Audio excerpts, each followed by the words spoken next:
তোমার জন্য কেউ থামবে না, সূর্যও না, চন্দ্রও না, আলো বাতাস রোদ বৃষ্টি কেউ না, একটা মানুষও না, একটা মানুষও না। এ দুনিয়া বড় স্বার্থপর, বড় স্বার্থপর। এজন্য বাপ আপনাদেরকেও বলি, যুবক তোমাদেরকেও বলি, তুমি নষ্ট হয়ে গেলে শেষ পর্যন্ত মনে রাখো তোমার জন্য কেউ থামবে না।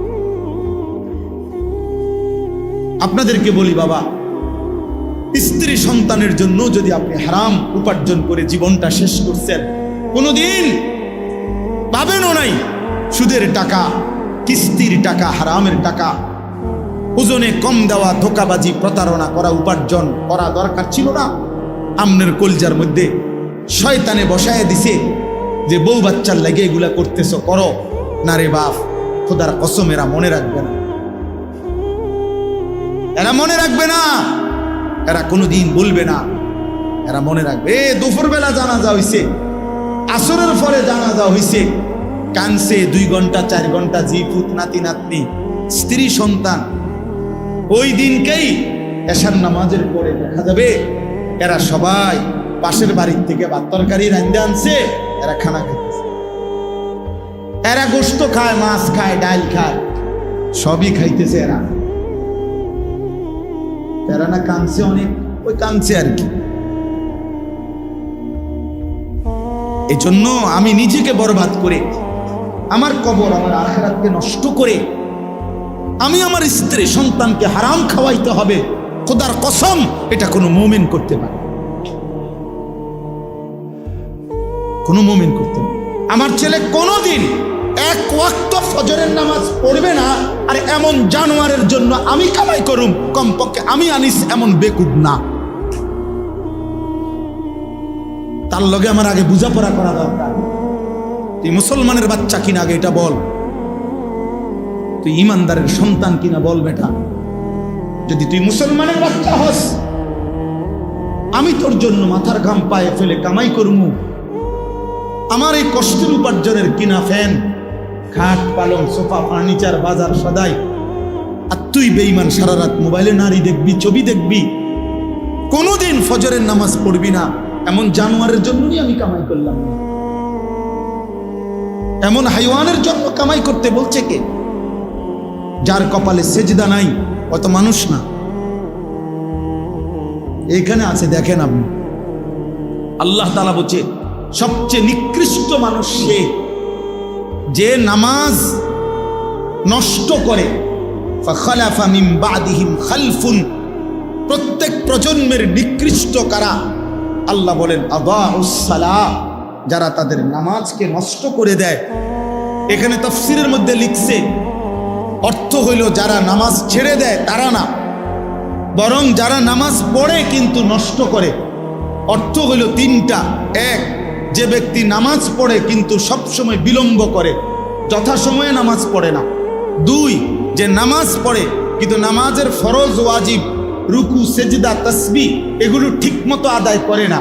3, যে নামাজ পড়ে কিন্তু নিয়মিত জামাত ত্যাগ করে, মানে নামাজের জামাতে পড়ে না। এই ব্যক্তিকে বলা হয়েছে সে নামাজ নষ্ট করে, সে নিকৃষ্ট মানুষ। তাইলে যে নামাজই পড়ে না সে কি? সে কোনো আইটেমের মধ্যেই না, না হে কোনো আইটেম নাই, হয় কোনো কি প্রকারের মধ্যেই নাই, ওর আলাদা কোনো প্রকারে নাই। বেনামাজির কোনো পরিচয়ই নাই, বেনামাজি কোনো মানুষের কাতারে না, বেনামাজি কোনো ইনসানে না, বেনামাজি কাল আনআম, চতুষ্প জন্তুর মতো, অথবা তার চাইতে নিকৃষ্ট। উপরে উঠার কোনো সুযোগ নেই, গরুর চাইতে উপরে যাইতে পারবে না সে, ছাগলের চাইতে উপরে কোনো মর্যাদা তার নাই, কুকুর বিড়ালের চাইতে বড় কোনো মর্যাদা তার নাই। আর যদি বেশি নামাইতে হয় তা এর চাইতে নামাইতে হবে, উপরের দিকে যাই। হ্যাঁ, এই জন্য বাপ, তোমরা ছেলেরা আলাদাভাবে তোমরাও ভাবা দরকার। আর অভিভাবক যে কয়জন আছেন সামনে, আপনাদেরও ভাবা দরকার আপনার জীবনের উপার্জন কি। ভাত মিললে মিলবে, পানি মিললে মিলবে, সেটা আপনার মর্জি, দিলে দিবেন, না দিলে না দিবেন, খাওয়াইলে খাওয়াইবেন, পান করাইলে করাইবেন। তো রব্বানা লিউকিমুস সালাহ, তারা যেন নামাজ আদায় করে। নামাজ আদায় করে। এক সন্তানের জন্য বাবার প্রথম চাওয়া তার নামাজ, এক স্ত্রীর জন্য স্বামীর প্রথম চাওয়া নামাজ, এক মেয়ের জন্য বাবা মার প্রথম চাওয়া তার নামাজ, তার সেজদা, তার পর্দা, তার আখিরা। কারণ আমরা মুসলমান, আমরা বেঈমান না, আমরা দুনিয়াদার না, আমাদের গন্তব্য আখিরাত। আজ যদি আমরা মুসলমান ভুলে যাই আখিরাত, তো আখিরাত মনে রাখবে কে? হিন্দু বৌদ্ধরা, ইহুদি খ্রিস্টানরা? ওরা তো বুঝেই না কিছু। আল্লাহ তো কোরআনে বারবার বলছে ওরা বোকা, আহম্মক, লা ইয়াকিলুন, লা ইয়াফকাহুন। কোরআন সুন্নাহ বিহীন, তারা তো দলালিম মুবিন, স্পষ্ট গোমরা। আল্লাহ তাআলা বলছে মুমিন, আমি তোমাকে ঈমান দিলাম, নবী রাসূল দিলাম, আমার আসমানি কিতাব দিলাম, যুগে যুগে বুঝাইবার জন্য উলামা কেরাম দিলাম, তারপরও পথ হারাইলা কেন? এই কয়জন ছেলে পেলে বাবা, তোমরাই বলো ভাই, কিসের অভাবে নামাজের গুরুত্ব বুঝলা না? কি আল্লাহ চেনো নাই, না রসুলের নাম শোনো নাই, নাকি কোনো আলেমের মুখে কোনোদিন শোনো নাই, না কোরআন শরীফ কোনোদিন দেখো নাই, নাকি কোনো মসজিদ দেখো নাই জীবনে কোনোদিন, নাকি কোনো আজান শোনো নাই কোনোদিন? কিসের অভাবে হারায় গেলা যারা নামাজ পড়ো না? বাপ, একটা যুক্তি তো থাকবে, হুজুর আমি এমন মরুভূমিতে ছিলাম যেখানে কোনো মানুষ ছিল না, যার কারণে আমি আল্লাহ চিনি নাই, আখেরাত চিনি নাই। আমি এমন পাহাড়ের গভীরে ছিলাম, আমি এমন সাগরের তলদেশে ছিলাম যেখানে কোনোদিন আজান শুনি নাই, যেখানে কোনোদিন কারো কাছ থেকে আল্লাহর পরিচয় শুনি নাই। চারিদিকে এত মসজিদ, এত মাদ্রাসা, এত উলামা, এত টুপি, এত আজান, তারপরেও তোমরা যারা বাবা দিনের পর দিন নামাজ পড়ো না, কিসের অভাবে? কি যুক্তিতে? আল্লাহর সাথে বোঝাপড়াটা কি হবে? রাসূলুল্লাহ সাল্লাল্লাহু আলাইহি সাল্লামের সুপারিশ কেমনে হবে? কেমনে হবে? আল্লাহর নবী সাল্লাল্লাহু আলাইহি সাল্লাম বলেন, বেঈমানের সাথে ইমানদারের যুক্তি, আল্লাহর নবী বলছে আসসালাহ, নবীজি বলছেন আল আহাদ, চুক্তি। মানে আল্লাহ তাআলার নবী বলছে আমরা যেন বেঈমানের সাথে এই কথার ওয়াদা করে নিছি, চুক্তি করে নিছি, তুই আল্লাহকে সেজদা দিবি না, আমি ওয়াদা দিলাম, আমি তোর সাথে চুক্তি করলাম, আমি মৃত্যু পর্যন্ত আমার আল্লাহকে সেজদা দেব। এটা হলো মুমিন আর কাফেরের চুক্তি, অর্থাৎ তুই সেজদা দিবি না, আমি দেব। আল্লাহর নবী বলছেন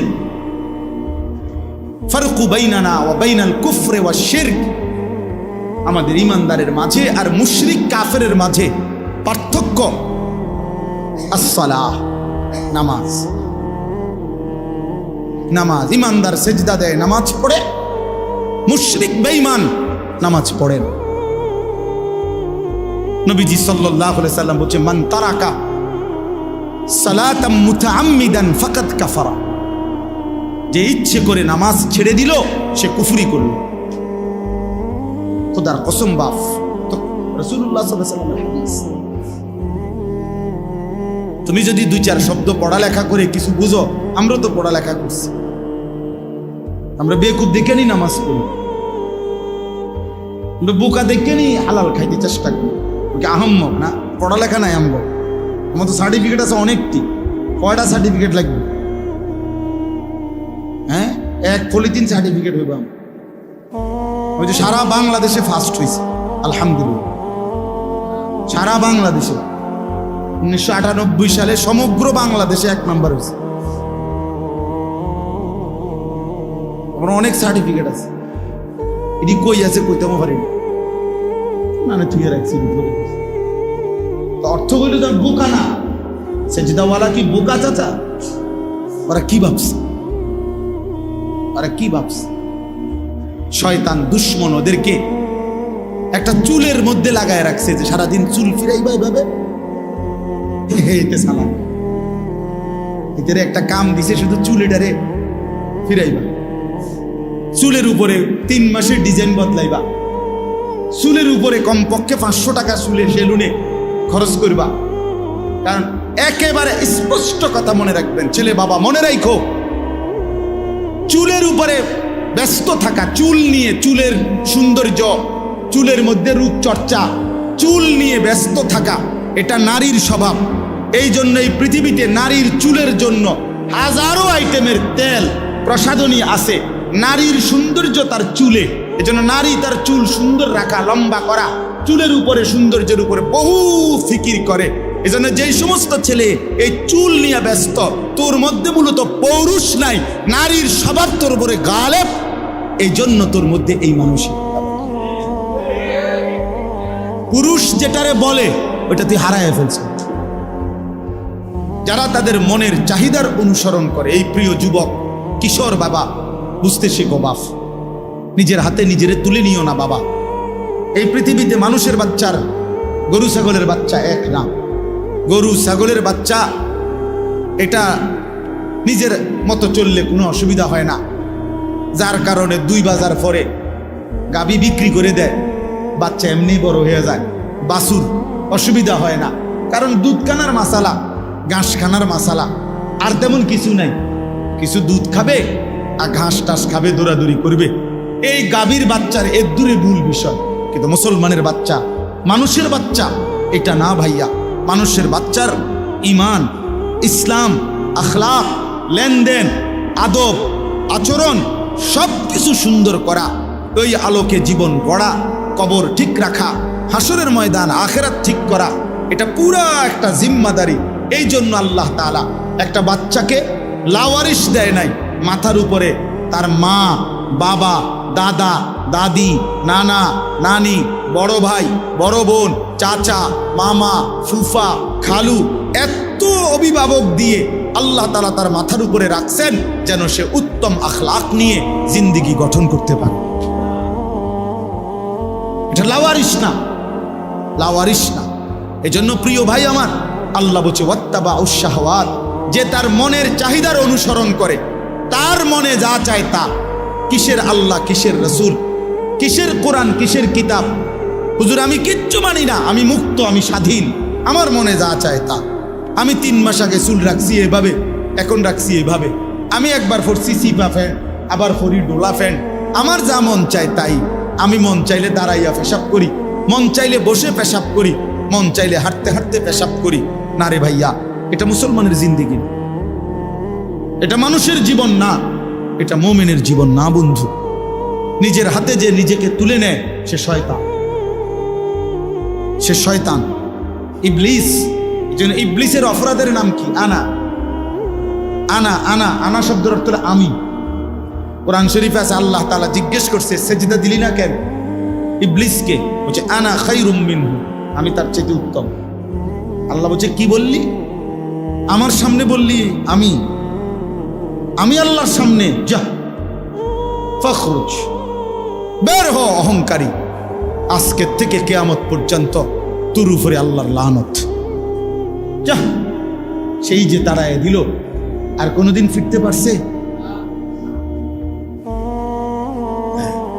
আমি আমার যা মন চায় তা। আপনি কে?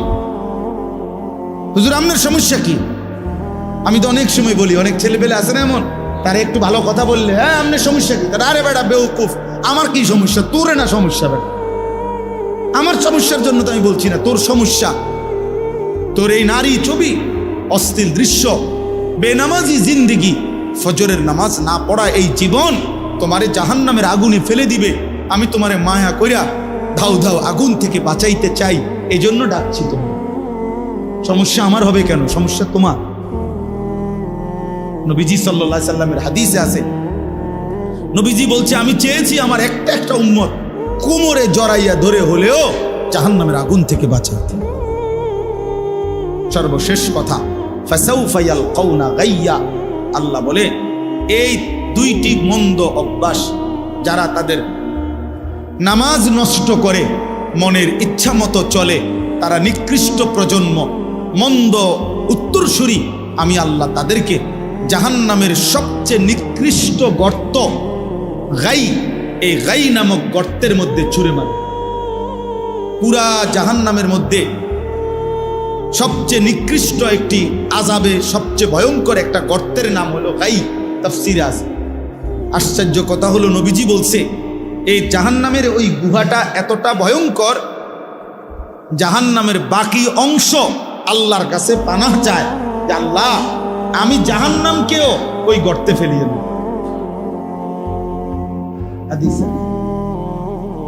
আমি জাহান্নামকেও কি করেন না, ওই গাতার ফেলে। আল্লাহ বলছে ফাসাউফা ইয়ালকাউনা গাইয়া, আমি ওই নাফরমান যে নামাজ নষ্ট করে আর তার মনের মতো চলে, আমি তার সেই গাই নামক জাহান্নামের গর্তে ছুঁড়ে মারব। আল্লাহ বলেন যে বান্দা তওবা করে গুনাহ ছেড়ে আমি আল্লাহর দিকে ফিরে আসে, ও আমানা, এবং আমি আল্লাহরে মেনে নেয়, ও আমিলা সালিহান, এবং নেক আমল করতে থাকে, ফাউলাইকা ইয়াদখুলুনাল জান্নাহ, আমি আল্লাহ ওয়াদা দিলাম এরা সকলেই জান্নাতেই প্রবেশ করবে। ওয়ালা ইউজলামুনা শাইআ, কোনো জুলুম করা হবে না, অর্থাৎ পিছনের ওই গুনাহগুলোর কারণে লজ্জা দেওয়া হবে না, বরং তওবা করে ফিরে আসলে, নতুন করে বন্দিগি শুরু করলে আমি আল্লাহ এখন থেকেই তারে জান্নাত দিয়ে দেব। এই জন্য প্রিয় ভাই, প্রিয় কিশোর, নওজোয়ান, বয়স্ক বাবা, আমিও, আমরা সবাই মিলে চলেন আল্লাহর দিকে ফিরে আসি। কার দিকে বলেন না, কার দিকে ফিরা দরকার? নবী সাল্লাল্লাহু আলাইহি সাল্লামের সুন্নাতের দিকে। আল্লাহ তাআলা আমাদেরকে তৌফিক দান করেন। ছোটবেলায় আমরা যখন মোটামুটি পড়ালেখা করতাম, আমাদের বুঝের বয়সে আমরা ছোটবেলায় দেখছি যে ডাক্তার, একজন ডাক্তারই MBBS ডাক্তার সব রোগের চিকিৎসা করত, যে কোনো রোগীকেই ওনারা ওষুধ দিত আগে। কিন্তু আজকে 30 বছরের ব্যবধানে আইসা, 20-25 বছরের ব্যবধানে আইসা এখন পরিস্থিতি হলো এমন, মানব দেহের প্রত্যেক অঙ্গের আলাদা আলাদা স্পেশালিস্ট থাকে, আলাদা আলাদা ডিপার্টমেন্ট। নাক কান গলা আলাদা, চক্ষু আলাদা, ব্রেনের আলাদা, অনেক ডিপার্টমেন্ট, অভাব নেই, আলাদা আলাদা বিষয় ডাক্তার। আগে এমন ছিল না, আগে একই ডাক্তার সব ওষুধ দিত। কিন্তু পরিবেশ পরিস্থিতি, প্রয়োজনীয়তার বিবেচনায় ভিন্ন ভিন্ন আলাদা আলাদা ডিপার্টমেন্ট করা হয়েছে। তাইলে একটা সময় আমরা মাদ্রাসায় পড়তাম, দেখা গেছে ছোটবেলাতেও দেখছি, নুরানিতে পড়তাম, তো এক ওস্তাদ সকাল থেকে নিয়ে রাত 10টা পর্যন্ত এই 10 জন, 20 জন, 30 জন বাচ্চাকে সব বিষয় উনি একাই পড়াইতেন।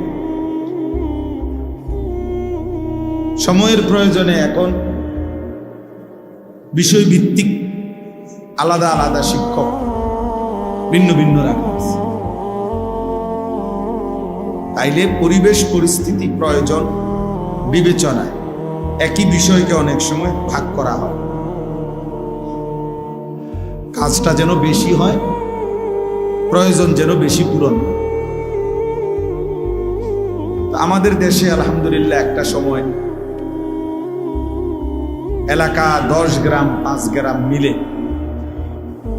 ওয়াজ মাহফিল একটা বা দুইটাই হইত। 10 গ্রামে দেখা গেছে 5 গ্রাম মিল্লা একটা মাহফিল। আমি এমন একটা মাহফিলেও গেছি একবার, 2-3 বারই গেছি ওইখানে, কিশোরগঞ্জের দিকে। ওনারা বলছে যে হুজুর, আমরা আশেপাশের মোট 10 উপজেলা মিলে এই একটা মাহফিলের আয়োজন, 10 গ্রাম না, 10টা উপজেলার লোক একসাথে হয়ে বিশাল মাহফিল। তাহলে এক সময় এমনটা ছিল। সময়ের প্রয়োজনে এখন এলাকা ভিত্তিক, মহল্লা ভিত্তিক বিভিন্ন প্রয়োজনে আলহামদুলিল্লাহ এখন অনেক মাহফিল আগের চাইতে 10 গুণ বেড়ে গেছে। প্রতিটা মসজিদওয়ালা মনে করে ওনাদের মসজিদের জন্য একটা বাৎসরিক মাহফিল করা দরকার, মাদ্রাসাওয়ালা মনে করে মাদ্রাসার জন্য একটা বাৎসরিক মাহফিল দরকার। কবরস্থানওয়ালারা আমি মনে করে কবরবাসীদের রুহের মাগফিরাতের জন্য একটা মাহফিল করা দরকার। এরকম অনেকভাবে প্রবাসীরা মনে করে যে আমরা প্রবাসীদের উদ্যোগে একটা মাহফিল হওয়া দরকার। এরকম বিভিন্ন ভাবে আলহামদুলিল্লাহ অনেক মাহফিল এখন বেড়ে গেছে।